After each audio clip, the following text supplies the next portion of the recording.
اعوذ باللہ من الشیطان الرجیم بسم اللہ الرحمن الرحیم وما ارسلناک الا رحمتا للعالمین صدق اللہ العظیم۔ وہی یونان کہلاتا تھا جو تہذیب کی دنیا، روئے زمیں پر آج تھی وہی تخریب کی دنیا۔ تحقیق و تجسس کا جہاں تھا آج ویرانہ، فلاطوں کے خرس سقراط کی دانش تھی افسانہ۔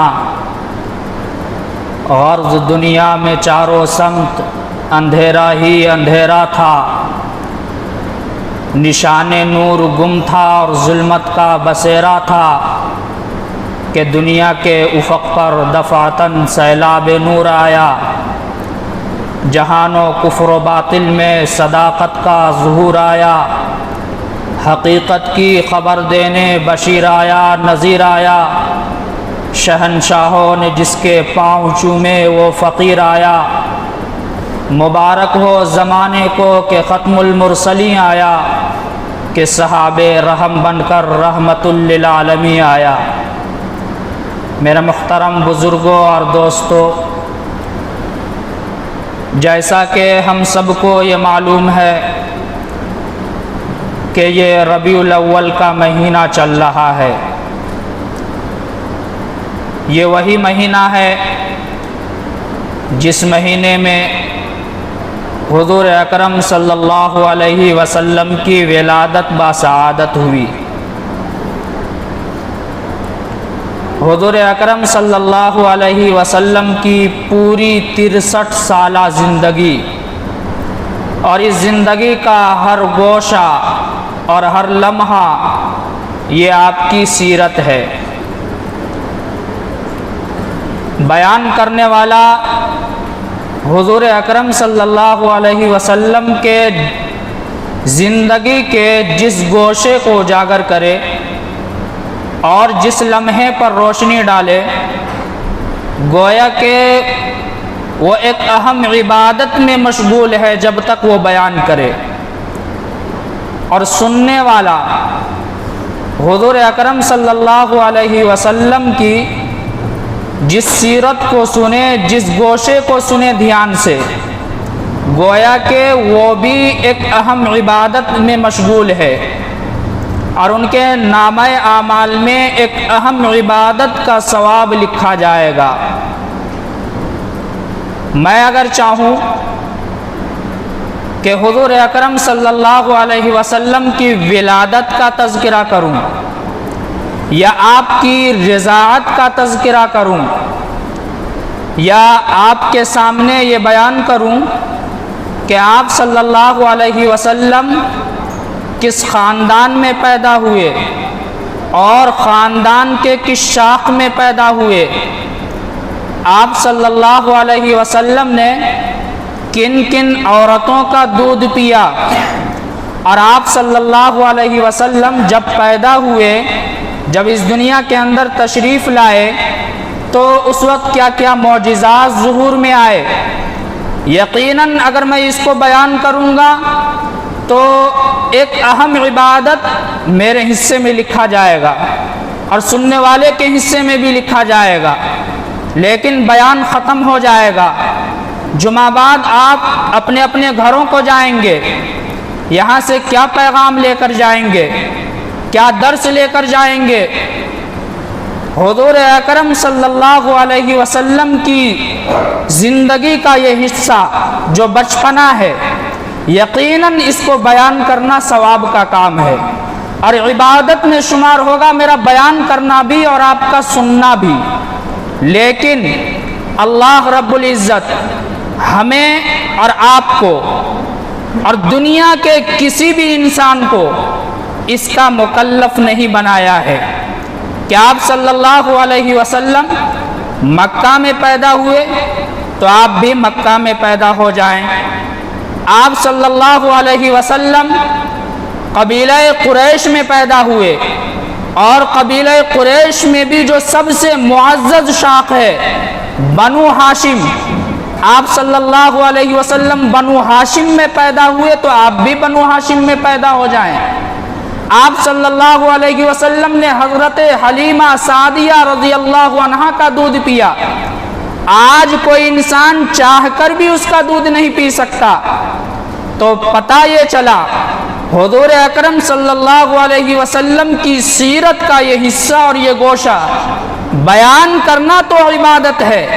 سننا بھی عبادت ہے، لیکن دنیا کے کسی انسانوں کو اس کا مکلف نہیں بنایا گیا۔ کس بات کا مکلف بنایا گیا ہے ہمیں اور آپ کو؟ حضرت خدیجۃ الکبریٰ رضی اللہ عنہا، جو آپ صلی اللہ علیہ وسلم کی سب سے پہلی بیوی ہیں۔ غار حرا کے اندر آپ صلی اللہ علیہ وسلم عبادت کے غرض سے جاتے تھے۔ ایک دن ایسا معاملہ پیش آیا کہ آپ صلی اللہ علیہ وسلم کے سامنے ایک اچانک فرشتہ ظاہر ہوا اور آپ صلی اللہ علیہ وسلم کے قریب آیا۔ آپ صلی اللہ علیہ وسلم کو سینے سے لگایا اور زور سے بھینچا، زور سے دبوچا اور پھر چھوڑ دیا۔ 3 مرتبہ اسی طرح معاملہ پیش آیا آپ صلی اللہ علیہ وسلم کے ساتھ۔ آپ گھبرا گئے، پریشان ہو گئے، آپ سیدھا گھر تشریف لاتے ہیں اور پریشانی کے عالم میں آپ کے پورے بدن پر کپکپی طاری ہے، اور آپ اپنی بیوی حضرت خدیجۃ الکبریٰ رضی اللہ عنہا سے کہتے ہیں زملونی زملونی، مجھے چادر اڑھاؤ، مجھے چادر اڑھاؤ۔ حضرت خدیجۃ الکبریٰ رضی اللہ عنہا نے آپ کو آپ کے بدن پر چادر اڑھا دیا۔ آپ تھوڑی دیر آرام کرتے ہیں اور جب اطمینان ہوتا ہے، پرسکون ہوتے ہیں، تو آپ حضرت خدیجۃ الکبریٰ رضی اللہ عنہا سے کہتے ہیں، بخاری شریف کی حدیث ہے، حدیث کے الفاظ یہ ہیں لقد خشیت علی نفسی، اے خدیجہ مجھے تو اپنے جان کے بارے میں ڈر محسوس ہو رہا ہے، خطرہ لاحق ہو رہا ہے اپنے جان کے سلسلے میں، کہ غار حرا کے اندر جو واقعہ پیش آیا، اچانک سے ایک فرشتہ ظہور میں آیا اور انہوں نے مجھے اس زور سے دبوچا گویا کہ میری جان ہی نکل جائے گی۔ تو حضرت خدیجۃ الکبریٰ رضی اللہ عنہا نے جن الفاظ کے ساتھ آپ کو تسلی دی، میں چاہتا ہوں کہ اسی موضوع پر گفتگو کروں۔ حضرت خدیجۃ الکبریٰ رضی اللہ عنہا نے کیا کہا؟ حدیث کے الفاظ ہیں، کہتی ہیں کلا واللہ ما یخزیک اللہ ابدا، ہرگز نہیں، خدا کی قسم نہیں، اللہ آپ کو رسوا نہیں کرے گا۔ کیوں رسوا نہیں کرے گا؟ اس کی وجہ کیا بیان کرتی ہیں حضرت خدیجۃ الکبریٰ رضی اللہ عنہا؟ یہ نہیں کہتی کہ آپ کو اللہ اس لیے رسوا نہیں کرے گا کہ آپ عبداللہ کے جگر گوشے اور آمنہ کے لال ہیں، یہ نہیں کہتی کہ اللہ آپ کو اس لیے رسوا نہیں کرے گا کہ آپ ابو طالب کے بھتیجے اور عبد المطلب کے پوتے ہیں جو خانہ کعبہ کا متولی تھا۔ یہ نہیں کہتی حضرت خدیجۃ الکبریٰ رضی اللہ عنہا کہ آپ قریش میں پیدا ہوئے اور قریش میں بھی جو سب سے معزز شاخ ہے بنو ہاشم میں آپ پیدا ہوئے، بنو ہاشم سے آپ کا تعلق ہے، اس لیے اللہ آپ کو رسوا نہیں کرے گا۔ اور یہ بھی نہیں کہتی کہ آپ نے حضرت حلیمہ سعدیہ کا دودھ پیا ہے اس لیے اللہ آپ کو رسوا نہیں کرے گا۔ پھر کیا کہتی ہیں حضرت خدیجۃ الکبریٰ رضی اللہ عنہا؟ کہتی ہیں، حدیث کے الفاظ ہیں، کہتی ہیں انک لتصل الرحم وتحمل الکل وتکسب المعدوم، اللہ آپ کو اس لیے رسوا نہیں کرے گا کہ آپ صلہ رحمی کرتے ہیں، اللہ آپ کو اس لیے رسوا نہیں کرے گا کہ آپ رشتہ ناتا جوڑتے ہیں، اللہ آپ کو اس لیے رسوا نہیں کرے گا کہ آپ رشتہ داروں کے حقوق ادا کرتے ہیں، آپ ناداروں کی مدد کرتے ہیں، بے سہاروں کے سہارا بنتے ہیں، بیواؤں کی خبر گیری کرتے ہیں، جو بوجھ کے نیچے دبے ہوتے ہیں، دبے کچلے لوگوں کی آپ امداد کرتے ہیں، اور آپ کے اخلاق کریمانہ اور آپ کے اخلاق فاضلہ کا یہ حال ہے اور یہ عالم ہے کہ پورا عرب آپ کو حسن خلق کے نام سے جانتا ہے، اور آپ کو پورا عرب صادق اور امین کے لقب سے پکارتا ہے، اور آپ کی امانت داری اور دیانت داری کا یہ عالم ہے کہ اپنے تو اپنے غیر بھی آپ کے پاس اپنی امانتیں رکھوا کر مطمئن ہو جاتے ہیں، اس لیے اللہ آپ کو رسوا نہیں کرے گا۔ حضرت خدیجۃ الکبریٰ رضی اللہ عنہا کو بھی جب آپ صلی اللہ علیہ وسلم کی سیرت کو بیان کرنے کا موقع ملا تو انہوں نے بھی آپ صلی اللہ علیہ وسلم کے اخلاقی پہلو کو اجاگر کیا اور آپ صلی اللہ علیہ وسلم کو تسلی دلایا۔ تو صحابہ کرام رضوان اللہ تعالی علیہم اجمعین کا معمول یہ تھا کہ انہیں جب کبھی بھی اور جہاں کہیں بھی سیرت کو بیان کرنے کا موقع ملتا تو آپ صلی اللہ علیہ وسلم کی بعثت کے جو بعد کی زندگی ہے، نبوت نبوی زندگی جو ہے، 13 سال مکہ کی زندگی اور 10 سال مدینے کی زندگی، اس کو وہ بیان کرتے اور اس کو لوگوں کے سامنے پیش کرتے۔ اگر نبوی زندگی سے پہلے کے بھی حالات بیان کرنے ہوتے تو آپ صلی اللہ علیہ وسلم کے اخلاقی پہلو کو اجاگر کرتے اور لوگ اس کو سن کر متاثر بھی ہوتے تھے اور دائرہ اسلام میں داخل ہوتے تھے۔ اور میں کہتا ہوں کہ آج اس وقت جو دنیا کے حالات ہیں، خاص طریقے پر ایسے موقع پر حضور اکرم صلی اللہ علیہ وسلم کی سیرت کے اسی پہلو کو اجاگر کرنے کی ضرورت ہے۔ حضور اکرم صلی اللہ علیہ وسلم کی سیرت کی یہ خوشبو جب دنیا والوں کے کانوں میں پڑیں گی تو جو نفرت کی بدبو ہے وہ نفرت کی بدبو ختم ہوگی اور سیرت کی یہ خوشبو عام ہوگی اور پھیلے گی اور لوگ اسلام سے متاثر ہوں گے۔ میرے محترم بزرگوں اور دوستو، ایک صحابی ہیں، مشہور صحابی ہیں، حضرت اقسم ابن سیفی رضی اللہ عنہ۔ انہوں نے جب یہ سنا کہ مکہ کے اندر ایک شخص ہے محمد نامی صلی اللہ علیہ وسلم، آپ لوگ بھی صلی اللہ علیہ وسلم پڑھ لیا کیجئے جب نبی اکرم صلی اللہ علیہ وسلم کا نام آئے، اس لیے کہ حضور اکرم صلی اللہ علیہ وسلم ارشاد فرماتے ہیں، حدیث جبریل ہے کہ حضور اکرم صلی اللہ علیہ وسلم کا جب نام لیا جائے اور اس پر درود نہ پڑھا جائے تو وہ شخص ہلاک اور برباد ہوگا۔ جبریل علیہ السلام بد دعا کرتے ہیں، آپ صلی اللہ علیہ وسلم اس پر آمین کہتے ہیں، اس لیے آہستے سے جب بھی حضور اکرم صلی اللہ علیہ وسلم کا نام آئے تو درود شریف پڑھ لیا کیجئے، صلی اللہ علیہ وسلم کہہ لیا کیجئے۔ میرے محترم بزرگوں دوستو، تو میں یہ کہہ رہا تھا، اقسم ابن سیفی ایک صحابی ہیں، انہوں نے جب یہ سنا کہ مکہ کے اندر ایک محمد نامی شخص پیدا ہوا ہے اور ان کا یہ کہنا ہے کہ میں اللہ کا نبی ہوں، اللہ کا رسول ہوں، اللہ کا پیغمبر ہوں اور اللہ رب العزت کی طرف سے میرے اوپر وحی نازل ہوتی ہے، اور مکہ کے لوگ اس کا انکار کرتے ہیں، تو انہوں نے یہ ارادہ کیا کہ مکہ جاتے ہیں اور مکہ چل کر معاملے کی تحقیق کرتے ہیں کہ آخر معاملہ کیا ہے۔ چونکہ وہ سردار تھے اپنی قوم کے، لوگوں نے منع کر دیا کہ آپ میری قوم کے سردار ہیں، ہماری قوم کے سردار ہیں، آپ اس طرح نہ جائیں، بلکہ پہلے اپنے قاصد کو بھیجیں، ایلچی کو بھیجیں، وہ معاملے کی تحقیق کر لے گا، اگر معاملہ ٹھیک رہا تو آپ تشریف لے جائیں۔ تو اقسم ابن سیفی کو یہ بات بہت پسند آئی اور اپنے قبیلے کے دو نوجوان جو معاملہ فہم تھے، بہت چست اور چالاک اور ذہین تھے، ان دونوں کو قاصد اور ایلچی بنا کر مکہ بھیجا، اور یہ لوگ حضور اکرم صلی اللہ علیہ وسلم کی خدمت میں حاضر ہوئے، اور جب پھر اپنے قبیلے کے پاس آئے، سردار کے پاس آئے، اقسم ابن سیفی رضی اللہ عنہ کے پاس، تو انہوں نے سفر حالات بیان کرنا شروع کیا کہ میں مکہ کیسے پہنچا۔ جب میں مکہ گیا اور لوگوں سے معلوم کیا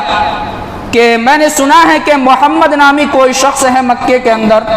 جو اس طرح کی باتیں کرتا ہے، تو لوگوں نے منع کر دیا کہ خبردار اس کے پاس مت جانا، اس کے قریب بھی مت جانا، وہ جادوگر ہے، کوئی کہتا کہ وہ ساحر ہے، کوئی کہتا کہ وہ شاعر ہے، اس کے کلام کو جو سنتا ہے وہ اسی کا ہو کر رہ جاتا ہے، اس لیے اس کے قریب مت جانا۔ لیکن میں کسی بھی طرح ان تک پہنچا اور آپ صلی اللہ علیہ وسلم کی مجلس میں بیٹھا اور آپ سے میں نے صرف 2 سوال کیے، اور 2 سوال کا جواب سن کر میں آپ صلی اللہ علیہ وسلم کا دیوانہ ہو گیا۔ سب سے پہلا سوال تو میں نے محمد الرسول اللہ صلی اللہ علیہ وسلم سے یہ کیا کہ من انت، آپ کون ہیں؟ میرے پوچھنے کا مقصد یہ تھا کہ آپ کون ہیں، آپ کا تعارف کیا ہے، آپ کس قبیلے سے تعلق رکھتے ہیں، اور آپ کے دادا کا نام کیا ہے، آپ کے والد کا نام کیا ہے۔ حضور اکرم صلی اللہ علیہ وسلم نے میرے اس سوال کے جواب میں صرف اتنا فرمایا کہ میں عبداللہ کا بیٹا محمد ہوں، اور کچھ نہیں کہا۔ میں نے دوسرا سوال کیا وما انت، آپ کا پیغام کیا ہے؟ تو آپ صلی اللہ علیہ وسلم نے کہا کہ میں اللہ کا نبی ہوں، اللہ کا پیغمبر ہوں، اللہ کی طرف سے میرے اوپر وحی نازل ہوتی ہے اور کلام نازل ہوتا ہے اللہ کا۔ اس کے بعد آپ صلی اللہ علیہ وسلم نے قرآن کریم کی ایک آیت پڑھی اور کہا کہ یہ اللہ کا کلام ہے۔ وہ آیت کون سی ہے؟ ان اللہ یأمر بالعدل والاحسان وایتاء ذی القربى وینہی عن الفحشاء والمنکر والبغی یعظکم لعلکم تذکرون۔ اقسم ابن سیفی کے جو قاصد ہیں وہ کہتے ہیں کہ میں نے جب یہ آیت سنی تو میں نے کہا کہ ایک مرتبہ اور سنا دیجئے۔ انہوں نے پھر سنایا، میں نے پھر درخواست کی ایک مرتبہ اور سنا دیجئے، یہاں تک کہ اتنی مرتبہ میں نے درخواست کی کہ وہ آیت مجھے زبانی یاد ہو گئی، اور وہ آیت جب میں نے اپنے قبیلے کے سردار کو پڑھ کر سنایا تو وہ اپنی جگہ سے کھڑے ہو جاتے ہیں اور کہتے ہیں اے لوگو، یہ وہی شخص ہے جس کی بشارت دوسری مذہبی کتابوں کے اندر ہے، تورات کے اندر ہے، زبور کے اندر ہے، انجیل کے اندر ہے، یہ مکارم اخلاق کی دعوت دیتا ہے۔ اس لیے اے لوگو جلدی کرو، کہیں ایسا نہ ہو کہ کوئی دوسرا قبیلہ ایمان لانے میں ہم سے سبقت کر جائے، اور پورا کا پورا قبیلہ دائرہ اسلام میں داخل ہو گیا۔ حضور اکرم صلی اللہ علیہ وسلم کے صحابہ کا معمول یہی تھا کہ جب بھی سیرت کو بیان کرنے کا موقع ملتا تو حضور اکرم صلی اللہ علیہ وسلم کے اخلاقی پہلو کو اجاگر کرتے۔ آج جو پوری دنیا کے حالات ہیں اور خاص طریقے پر ہمارے اس ملک کے ہندوستان کے حالات ہیں، یہ بالکل ویسے ہی حالات ہیں جو نبوت کے وقت، بعثت کے وقت مکہ کے حالات تھے۔ آج میڈیا اور سوشل میڈیا کے ذریعے جو اسلام کو بدنام کرنے کی کوشش کی جا رہی ہے، میڈیا پر جو طوفان بدتمیزی برپا کیا جاتا ہے، اسلام اور مسلمانوں کو ایک دہشت گرد مذہب کے طور پر وہاں پیش کیا جاتا ہے اور بدنام کرنے کی کوشش کی جاتی ہے، ایسے موقع پر ضرورت اسی بات کی ہے کہ، اور ربیع الاول کا یہی پیغام بھی ہے کہ آپ اس موقع پر سیرت النبی کے عنوان سے جلسے منعقد کریں، اس کے اندر حضور اکرم صلی اللہ علیہ وسلم کے اخلاقی پہلو کو اجاگر کریں اور دنیا والوں کو بتائیں، اور اپنے جلسوں میں غیر مسلم بھائیوں کو بھی بلائیں اور انہیں یہ کہیں کہ اسلام وہ نہیں ہے جو آپ میڈیا اور سوشل میڈیا پر دیکھتے ہیں، بلکہ اسلام تو یہ ہے جو ناحق خون تو بہت دور کی بات ہے، ناحق اور فضول پانی بہانے کی بھی اجازت نہیں دیتا اسلام، یہی اسلام کا پیغام ہے۔ میرے محترم بزرگوں اور دوستو، حج کا جب موسم آتا مکے کے اندر تو جو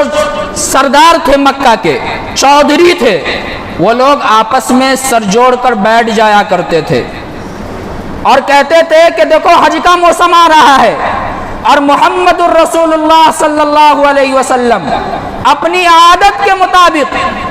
مکہ کے اندر داخل ہونے والے ہر شخص سے یہ کہے گا کہ اے لوگو توحید کو قبول کر لو، رسول کی رسالت کا اقرار کر لو، کامیاب ہو جاؤ گے، اور جو ان کی باتوں کو سن لے گا وہ اسی کا ہو کر رہ جائے گا۔ اس لیے کوئی ترکیب بناؤ، کہیں ایسا نہ ہو کہ ہماری آپس ہی میں تضاد ہو جائے ہماری باتوں میں۔ اس لیے وہ میٹنگ کر لیا کرتے تھے کہ تمام مکہ کے لوگ اور بڑے بڑے سردار مکہ کے اندر داخل ہونے والے لوگوں سے بس ایک ہی بات کہنا ہے، باتوں میں تضاد نہ ہو، تاکہ لوگ ہماری باتوں کو قبول کر لے۔ حج کا موسم آیا، تمام مکہ کے بڑے بڑے سردار سر جوڑ کر بیٹھ گئے۔ ولید ابن مغیرہ جو مکہ کا سب سے بڑا رئیس سمجھا جاتا تھا، ان کے سامنے لوگوں نے مشورہ کیا اور اپنی اپنی رائے پیش کی کہ لوگوں سے کیا کہنا ہے کہ اس کے قریب مت آنا، کس طرح لوگوں کو محمد الرسول اللہ سے دور کرنا ہے۔ تو کسی نے یہ رائے دی کہ ہم لوگوں سے یہ کہیں گے کہ محمد نامی جو شخص ہے یہ شاعر ہے، اس کے قریب مت جانا، یہ شاعری کرتا ہے، ان کی باتوں کو جو سنتا ہے وہ اپنی شاعری کے ذریعے لوگوں کو اپنی طرف کھینچ لیتا ہے۔ تو ولید ابن مغیرہ نے کہا کہ شاعر تو میں بھی ہوں، اور عرب کا بچہ بچہ شاعری کرتا ہے، اور شاعری عرب کے بچے کے رگ و ریشے کے اندر سمایا ہوا ہے، اور یہاں تک کہ عرب کا چرواہا بھی فی البدی اشعار کہتے ہیں۔ اور محمد الرسول اللہ صلی اللہ علیہ وسلم جو کلام پیش کرتے ہیں یہ شاعری سے بالکل اس کا موازنہ نہ کیا جائے، لوگ اسے قبول نہیں کریں گے۔ کسی نے کہا کہ ہم لوگوں سے یہ کہہ دیں گے کہ آپ صلی اللہ علیہ وسلم نعوذ باللہ کاہن ہیں، کہانت جانتے ہیں۔ ولید ابن مغیرہ نے کہا کہ یہ بات بھی نہیں چلے گی۔ کسی نے کہا کہ ہم یہ کہیں گے کہ آپ نعوذ باللہ ساحر ہیں، انہوں نے کہا کہ یہ بات بھی نہیں چلے گی۔ پھر سرداروں نے کہا کہ اچھا آپ ہی بتائیے، آپ ہمارے بڑے ہیں، ہم لوگوں کو کیسے منع کریں گے؟ تو ولید ابن مغیرہ نے تھوڑی دیر کے لیے اپنے سر کو جھکایا اور کچھ سمجھ میں نہیں آیا تو کہتا ہے کہ چلو اچھا یہ کہہ دینا کہ وہ شاعر ہے۔ اس کے بعد وہ لوگ نوجوانوں کو تیار کرتے اور مکہ کے ہر چوک اور چوراہے پر اپنے نوجوانوں کو کھڑا کر دیتے، جو آنے والوں کو یہ کہتے کہ خبردار، ہوشیار، مکہ کے اندر آپ داخل ہو رہے ہیں، لیکن مکہ کے اندر ایک شخص محمد نامی ہے، اس کے قریب بھی مت جانا، وہ جادوگر ہے، وہ ساحر ہے، وہ شاعر ہے، ان کی باتوں کو سنو گے تو ان کے ہو کر رہ جاؤ گے۔ جب لوگ یہ بات سنتے تو اور متاثر ہوتے اور کہتے کہ اچھا محمد نامی بھی کوئی شخص مکہ کے اندر ہے، چلو ملاقات کر لیتے ہیں۔ ایک ملاقات میں کیا جاتی ہے، اور جو آپ صلی اللہ علیہ وسلم کی مجلس میں ایک مرتبہ بیٹھ جاتا وہ آپ کا دیوانہ بن کر اٹھتا تھا۔ کیوں؟ آپ کے اخلاق کی وجہ سے، آپ کے حسن خلقی کی وجہ سے۔ آج وہی مکی زندگی جیسے بالکل ویسے ہی حالات ہمارے ملک کے اندر بھی پیدا ہو چکے ہیں۔ اس لیے ضرورت اس بات کی ہے کہ ہم بھی حضور اکرم صلی اللہ علیہ وسلم کے اخلاقی پہلو کو دنیا والوں کے سامنے اجاگر کریں اور ان کے سامنے حضور اکرم صلی اللہ علیہ وسلم کی امانت داری، صداقت لسانی اور اخلاقی پہلو کو بیان کریں، تو یہ جو نفرت کی بدبو پورے ملک کے اندر پھیلی ہوئی ہے، ہمارے اس ملک سے بھی نفرت کی بدبو ختم ہوگی اور سیرت کی خوشبو ہمارے ملک کے اندر بھی پھیلے گی، اور ہمارے دلوں کے اندر جو ایک دوسرے کے لیے نفرت، عداوت، حسد، کینہ، بغض پھیلا ہوا ہے وہ بھی ہم سے دور ہوگا۔ دعا کیجئے کہ اللہ رب العزت ہم سب کو حضور اکرم صلی اللہ علیہ وسلم کے اخلاقی پہلو کو اجاگر کرنے کی توفیق عطا فرمائے اور کہنے اور سننے سے زیادہ عمل کی توفیق عطا فرمائے۔ وما علینا الا البلاغ۔